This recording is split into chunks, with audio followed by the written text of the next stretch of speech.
Okay, so for this problem, we're looking at an object moved from point A, right? Well, from point A, we see on the left, all the way to point B. Now, first question is, what is the work done by N?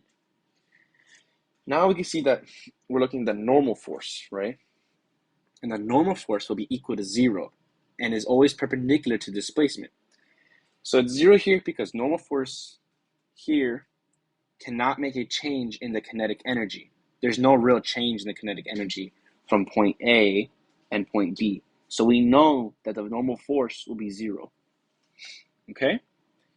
Now, if we go on to B, it says, what is the work done by F equals to negative mgj? Well, in this case, we know that work, right, is equal to mg, displacement of y, which is just y1 minus y2, is equal to mg displacement. So we just know that's like the work done. If we had actual numbers for it, we could actually solve this. We just plug it in. Okay, we know y1, which is A. We know y2, which is B. Then we plug them in here, and then we could just figure it out. And then we do the mass, the gravity, and we can figure out the total work that's being done. Now it says, what is the speed? Let me erase this now. There's a lot of stuff on the board. What is the speed at point B? Well, we could figure out the speed, right, by plugging in the network change in kinetic energy.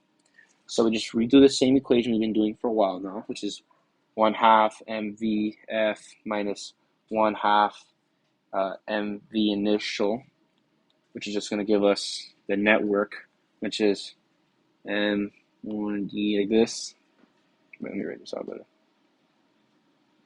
D, right? And eventually that will be our answer. Wait, no, I'm sorry, I lied. Then it could be, we know that initial is 0. And if we work this out further, right, because it's, initially it's at 0, assuming of this problem, right, we could say that we work it out with PEMDAS and algebra.